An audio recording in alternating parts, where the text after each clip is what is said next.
Is your company planning to adopt the new GS1 2D barcodes for the Sunrise 2027 project? There are certainly lots of advantages in doing so, but one thing that you might be wondering about is how big will your new 2D barcodes be? Now, there's two types of people that are going to be interested in that, I think. There's going to be the package designers who need to know how much room to leave on the package for the new barcodes to be printed. And then there's the packaging folks who are quite likely going to be printing these barcodes right on the package, right on the production line, rather than them being pre-printed as in the past. This means that they need to be able to choose the right print technology for the size barcodes they're going to have to print. Lots of questions, right? But our friends at GS1 have come up with a neat little tool called the GS1 Retail 2D Barcode Size Estimator. Bit of a mouthful, but it's very simple to use. And while nobody claims it's 100% accurate, it will be a very good estimate of how big your printed barcodes are, both including the quiet zone and without. So let's have a look. This is the tool, and I'll include a link to this in the text that comes with this video so that you can go and check it out and play with it yourselves. But there are basically three types of barcode that can be evaluated using this. There's GS1 digital link in QR code form, and that's what I'm going to be focusing on mainly here. GS1 data matrix using the GS1 element strings that you might be familiar with. And then it's also possible to encode GS1 digital link in the data matrix format as well. But I'm going to be focused on QR code with GS1 digital link. And with QR code, the user or the person managing the barcode actually gets to choose the level of error correction, unlike with data matrix where it's always ECC 200 you might be aware of. I'm going to stick with the default medium, and you can play with that later and see how that would affect what you're doing. Now, I could just put any URI or basically URL into this tool, and let me quickly do that. And this 40second.cc is one of my domains. It doesn't really go anywhere other than my packaging newsnet site.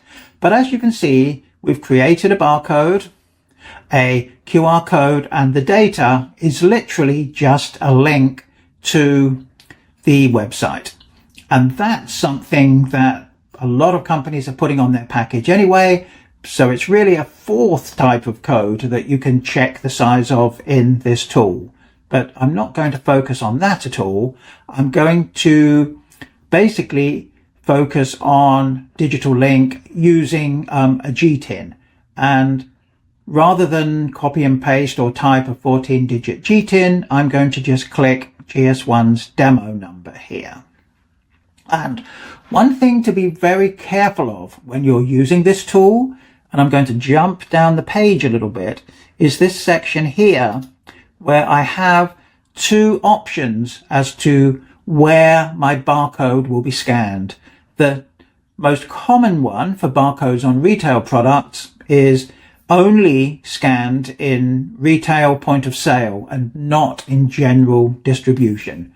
But you can choose the option for barcodes that would be scanned at retail point of sale and in general distribution. Those ones have a larger element size or X dimension and will generally be larger barcodes.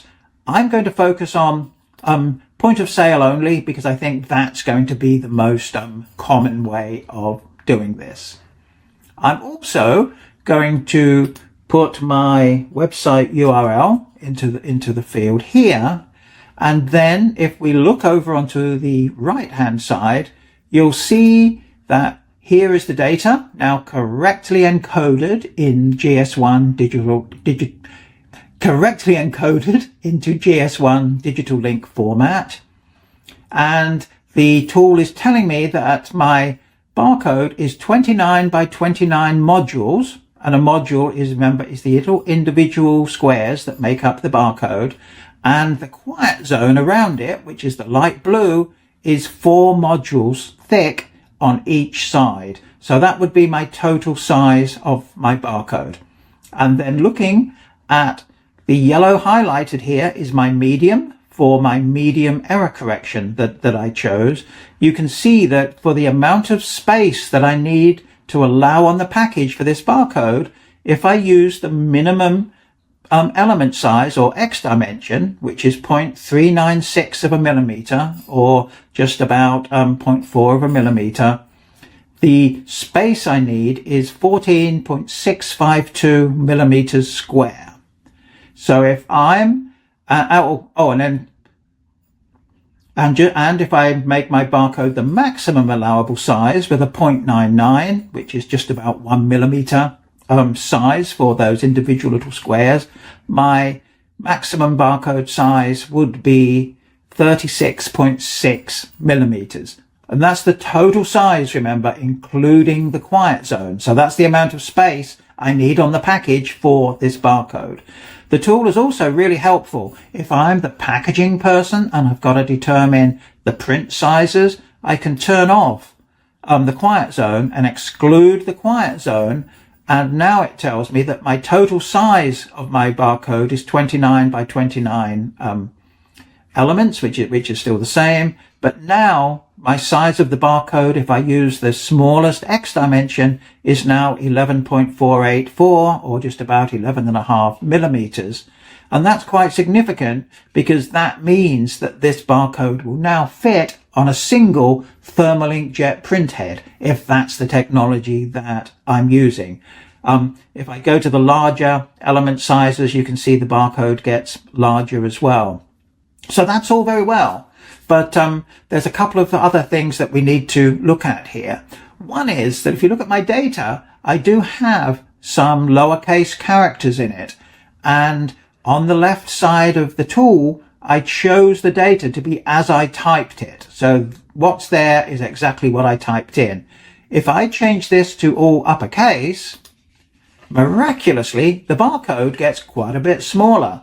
And that's because there's less data used in the QR code for an uppercase character than there is for a lowercase character. So if you're working at trying to minimize the size of your digital link QR code, keeping everything in all uppercase certainly helps your cause here. And you can see now that again, with my M error correction, if I go with the smallest X dimension, I'm down below 10 millimeters, as opposed to, I think it was about 11.5 before. So quite a difference. So that's good news. The bad news is that I'm almost certainly going to need to add other data into the barcode. So for instance, if I go back onto the left side, I may need to add a batch or lot number. And I'm going to cheat here and just use GS1's demo. I may need to add a best before date. Again, I'm using the GS1 information. And you can see that correspondingly, my barcode has increased in size. So I think this is a fantastic tool for getting a good feel for how big your finished barcode is going to be for your particular use case. So for someone designing the package, it will give you a pretty good idea of the amount of clear space you need to leave on your package for the QR code and its corresponding quiet zone, those 4 elements on each side of the barcode. For the packaging folks, you'll be able to see what size or approximately what size your barcode is going to be, and that will help you determine what print technology and what printhead size you're going to need to be able to print them. One other thing with this that's really cool is if I click on this button down here, it will produce for me a PDF with the sizes, with those estimated sizes for each of the X dimensions, the minimum allowed, the maximum allowed, and the target one, which is between the two. But any element size between the smallest allowed and the maximum allowed is certainly possible to use. It's just important to remember that in general, the bigger the barcode, the easier it is to scan. And one of the key things here is that these barcodes need to scan first time in the retail store, just as the UPC codes do that we're used to using every day. So I hope you found this interesting. I think this is a brilliant little tool that's going to be really helpful. So watch out for when I post a link so that you can go and check it out yourselves, plug in your own data, and start to get some thoughts as to how this can help you out. So my name is David. Thanks very much for watching, and talk to you next time. Thank you.